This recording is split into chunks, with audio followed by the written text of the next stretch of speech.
Profecia do domingo. Profecia do domingo.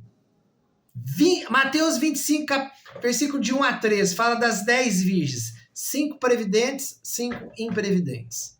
Tá?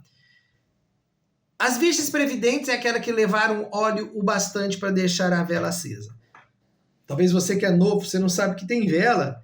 As velas são alimentadas, o fogo da vela é alimentada por dois materiais. A cera, que é o que você conhece, mas também o óleo. Quanto mais óleo, antigamente a gente fazia adoração na comunidade, punha as velas alimentadas de óleo. De tempo em tempo a gente tinha que jogar óleo ali, porque a chama vai consumindo o óleo. Aí, o que acontece com essas 10, com essas 5 que não levaram óleo suficiente? Elas dormiram, porque no versículo, eu acho isso interessante, né?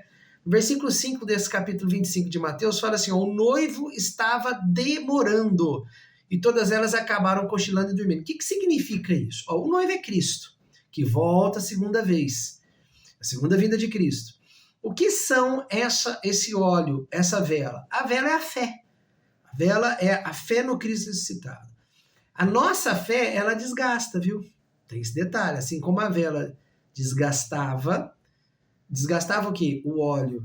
Então, a nossa fé é uma uma vela, é um fogo aceso que vai gastando aquilo que alimenta esse fogo, que é o óleo. Que óleo é esse? Que o óleo, a cera, que seria o óleo dessa fé? A própria reserva de fé, né? A própria reserva de fé. O que é a reserva de fé? A experiência de Jesus.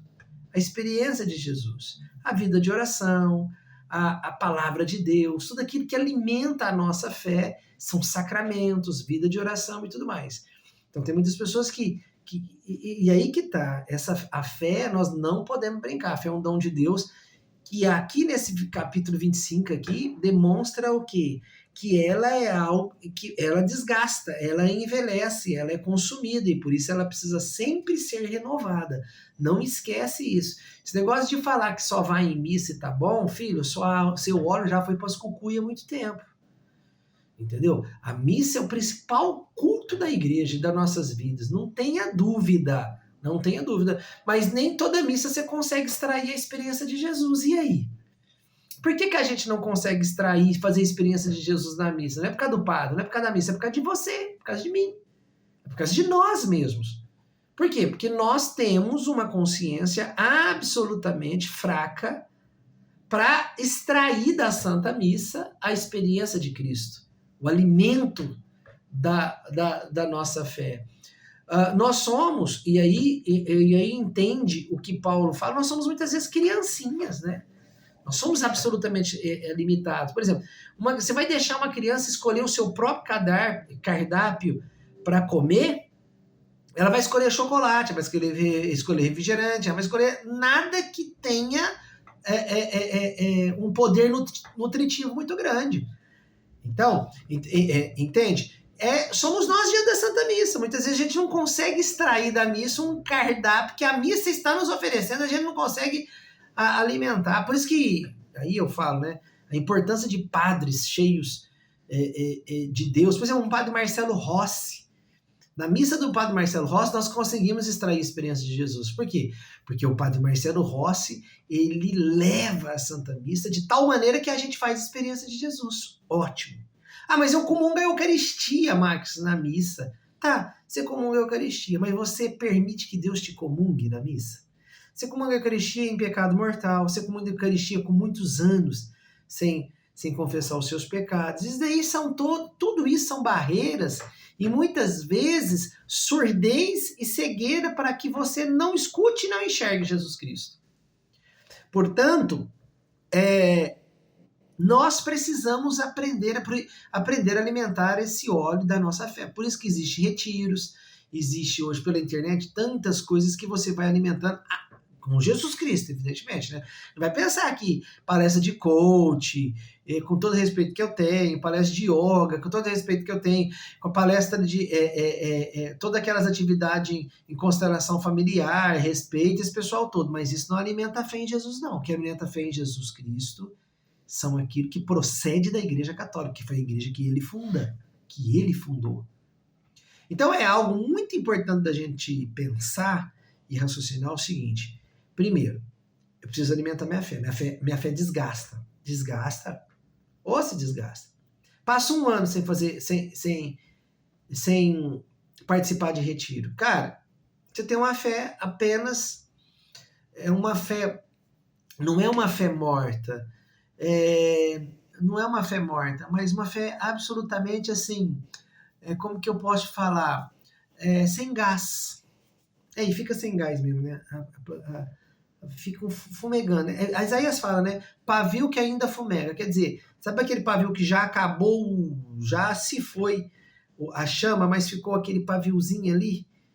Muitos de nós somos isso, esse pavio que ainda fumega. Tá ali, a fé tá quase na cinza. A fé é acinzentada, cheio de cinza. Tá? Esse é o primeiro ponto. Precisamos aprender que fé desgasta. Segundo ponto. Olha, fala aqui que o noivo, que é Cristo, demorou. Olha, e quem demora, ele vem na hora que a gente menos espera. Até porque ele demora, quando se fala que demora, algo demorou, significa que ele não veio na hora que você achou que viria. Eu falo assim que Jesus, não é que ele demora, Jesus surpreende. Tá? Ele surpreende. E aí a gente tem que ter um cuidado que a hora de Jesus é absolutamente surpreendente. Você não jamais se adivinha a hora de Cristo. Só para 2 ou 3 santos na história da igreja que Cristo revelou a hora da morte desses próprios santos. A hora, o dia, só. Nos demais, não. Para dizer que Cristo não gosta de hora marcada, tá? Embora a sua missa precisa de hora marcada e precisa obedecer o horário, até porque nós vivemos ainda no mundo terrestre, mas a hora dele não é uma hora absolutamente marcada, da segunda vinda de Cristo. E muitas vezes dá graça, né? Às vezes dá graça. Geralmente os milagres sempre eles são adiantados em relação às nossas horas, né? Mas o que eu quero dizer é o seguinte, que Cristo surpreende que muitas vezes a graça demora para o teu relógio, tá? Ela demora para o teu relógio. E para o nosso relógio, a graça de Deus muitas vezes demora e demora mesmo. Não tenha dúvida, demora mesmo. Isso a gente tem que ficar muito atento. Tem que ficar absolutamente atento nesses 2 detalhes. Não tenha medo de você cumprir a hora de Deus. E a hora de Deus é a hora surpreendente. A hora de Deus é a hora que nós estamos mais distraídos. É a hora que a gente apaga da vigilância. O que é vigiar? Vigiar é saber esperar a Deus. E esse é o detalhe. Nós não sabemos esperar nosso Senhor. Sabe por quê? Porque nós não importamos com as horas de maior distração. Você tem as horas de distração na sua vida. Você tem as horas, por exemplo, são as horas de distração de Deus.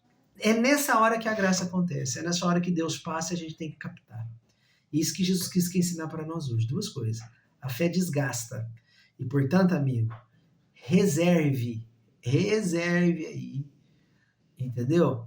Faça uma poupança da fé, tá? Reserve esse óleo. Reserva desse óleo é vida de oração, vida de retiro, vida de sacramento. Segunda coisa, Deus surpreende. A hora de Deus é uma hora absolutamente surpreendente. É a hora da nossa distração. Deus abençoe e até o próximo programa.